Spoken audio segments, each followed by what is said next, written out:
Hello everyone, you welcome our channel. तो देखिए यहाँ जो हम यूपीपीसीएस मेंस के लिए आंसर राइटिंग कर रहे हैं, तो वहाँ हम ये देखिए ये कॉपी देखेंगे, विजन आईएएस की है।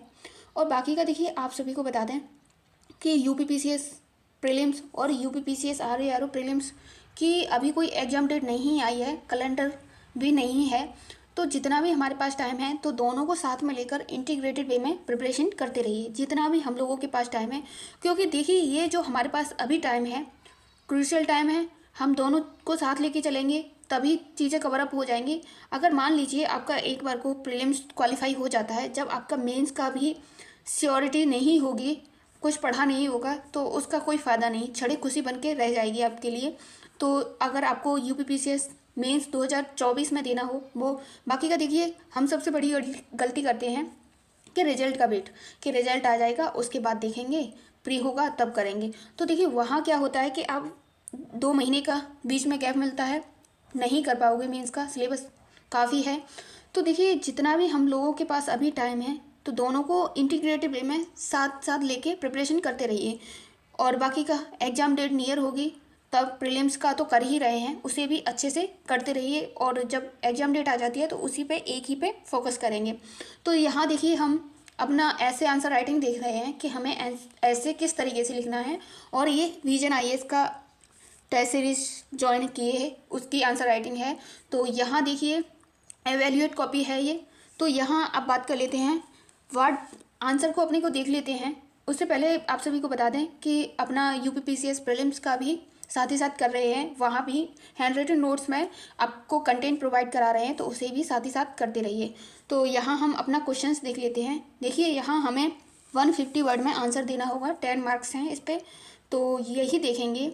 तो देखिए यहाँ क्वेश्चन में क्या पूछा गया है, What do you understand why the terms transparency and accountability in administration bring out the relationship between two? तो यहाँ पूछा गया है कि प्रशासन में पारदर्शिता जवाबदेही से आप क्या समझते हैं, दोनों के मध्य संबंध को स्पष्ट कीजिए। तो जो पारदर्शिता और जवाबदेही है इसे हमें स्पष्ट करना है, किस तरीके से हम अपन इन दोनों में रिलेशन समझा सकते हैं बेटर तरीके में। तो देखिएगा क्या है, सबसे पहले आप एक रूपरेखा बनाइए जो पीछे रब वर्क दिया होता है वहाँ पे, कि आप इस टॉपिक पे इंट्रो किस तरीके से देंगे, कंक्लूजन किस तरीके से देंगे, और इसके बारे में और किस किस टॉपिक पे करंट से रिलेटेड, सिचुएशन से रिलेटेड करके इस पर लिख सकते हो। तो वही सब करके आप पीछे देख सकते हो। बाकी का यहाँ हम आंसर देख लेते हैं। देखिए किस तरीके से लिखा गया है। तो पारदर्शिता से तात्पर्य के बारे में बात करें तो प्रशासन में जो खुलापन से संबंधित है ये। और जहाँ नीति निर्माण में क्रियान्वयन संबंधी सूचना सबके लिए उपलब्ध हों। उदाहरण, सूचना का अधिकार पारदर्शिता में वृद्धि कर रहा है।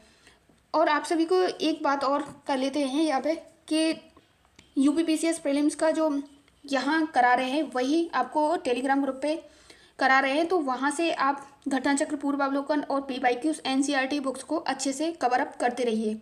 बाकी का सिलेबस और वो सब तो क्लियरिटी होगी, नहीं होगी तो आप बता दीजिए कमेंट बॉक्स में, हम उसे भी करा देंगे। अब यहाँ देखिए इन दोनों टॉपिक को हमें लिंक करना है, पारदर्शिता और जवाबदेही को। तो किस तरीके से इसे लिंक कर सकते हैं, तो देखिए यहाँ जवाबदेही के बारे में किस तरीके से, तो जवाबदेही से तात्पर्य है अपने नीतियों और कर्तव्यों की जिम्मेदारी स्वयं लेना, दोनों की जिम्मेदारी खुद लेना। और एक सिविल सेवक अपने कार्यों व व्यवहार के लिए संविधान, नैतिक मूल्यों, नियमों, अपनी संस्था व जनता के प्रति जवाबदेही होता है। तो ये जनता के प्रति जवाबदेही होता है। तो यहाँ एवेल्यूएशन आप देख सकते हो, अवधारणात्मक समझ अच्छी है, इस पर एवेल्यूएशन दिया है सर ने। यहाँ देखिए पारदर्शिता व जवाबदेही के बीच क्या संबंध है, इसे किस तरीके से डिफाइन कर सकते हैं। यहाँ देखिए पारदर्शिता और जवाबदेही के बीच संबंध किस तरीके से आप बता सकते हो उसे। तो पारदर्शिता, जवाबदेही सुशासन से संबंधित है। पारदर्शिता और जवाबदेही भ्रष्टाचार भी हो सकता है, और पारदर्शिता व जवाबदेहिता दोनों ही सुशासन का आधार हैं। ये दोनों ही एक सुशासन, अच्छे शासन का आधार हैं। नोलन समिति ब्रिटेन में प्रशासनिक सुधार से संबंधित समिति थी। तो यहाँ देखिए इस पर इवेल्युएशन दिया है सर ने। तो सांगठनिक मूल्य, नियम आदि के आधार पर लोक सेवक के कार्यों का आकलन करता है, और उसमें ये बातें होनी चाहिए। और यहाँ पे देखिए इवैल्यूएशन दिया है कि अच्छी प्रस्तुति है। इस तरीके से आप एक अच्छा ऐसे लिख सकते हो। बाकी का आगे यहाँ देख लेते हैं। और बाकी का देखिए आप सभी को बता दें कि आप इंटीग्रेटेड वे में प्रिपरेशन कर ही रहे हो, तो अभी कोई कैलेंडर नहीं है, एग्ज़ाम डेट नहीं है, और ऐसा तो नहीं है कि 2 महीने में आपको एग्ज़ाम डेट दे के एग्ज़ाम हो जाए, फॉर्म भरने का भी टाइम मिलेगा। तो अभी क्या है, अच्छे से प्रिपरेशन दोनों की करते रहिए। यहाँ देखिए थोड़ा इसके बारे में देख लेते हैं कि निष्ठ सुशासन संबंध में 7 मापदंड बताए हैं, वो पारदर्शिता और जवाबदेही के प्रमुख हैं। वो देखिए यहाँ 7 मापदंड क्या क्या थे वो देख लेते हैं। तो यहाँ हमारे आंसर्स में आप इस तरीके से देख सकते हो। पारदर्शिता व जवाबदेहिता से जनता का सरकार से व सिविल सेवकों के प्रति विश्वास गहरा होता है। भ्रष्टाचार में कमी तथा वंचित वर्ग में कल्याण संभव है। सतत व समावेशी विकास संभव है इसके माध्यम से। और यहाँ बात करें कि पर्यावरण संरक्षण व पर्यावरणीय नैतिकता संभव है।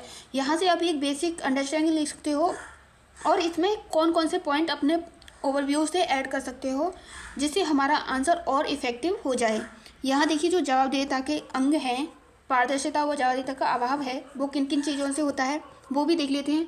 तो देखिए भ्रष्टाचार में वृद्धि होना, वंचित वर्ग का कल्याण नहीं होना, असत्य हिंसा में वृद्धि होना, काला धन, और ये पर्यावरण प्रकृति का नुकसान होना, ये सभी पारदर्शिता और जवाबदेहिता का अभाव है, इन सभी चीज़ों की कमी होने का। और बाकी के लास्ट में यहाँ कॉन्क्लूजन देख लेते हैं कि आप एक अच्छा कॉन्क्लूजन किस तरीके से लिखोगे।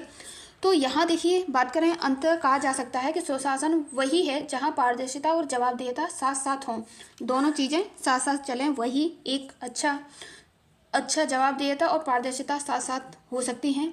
तो ये आंसर था, हमने इस तरीके से देखा, और इसे कितने इफेक्टिव वे से कर सकते हैं वो भी करेंगे। बाकी का यहाँ देखिए इस पे इतने मार्क्स मिले हैं 10 में से 5.5 मार्क्स, 4.5 मार्क्स मिले हैं। तो आज हमने ये देख लिया। बाकी का आपकी कोई क्वेरी हो तो आप कमेंट बॉक्स में जाके बता सकते हो। बाकी का आप सभी एक गलती नहीं करनी है कि प्रीलिम्स क्वालिफाई होगा उसके बाद मेंस का करेंगे। इसमें क्या होता है कि ऐसा तो हो नहीं पाता है कि आप 1 मंथ में कर लो। अगर आपका प्रीलिम्स क्वालिफाई हो जाए तो उसके बाद बैट लेके रेडी रहना है कि सीधा छक्का मारने के लिए। तो उस तरीके से प्रिपरेशन करते रहिए। तो आज के लिए बस इतना ही। Thanks for watching this video.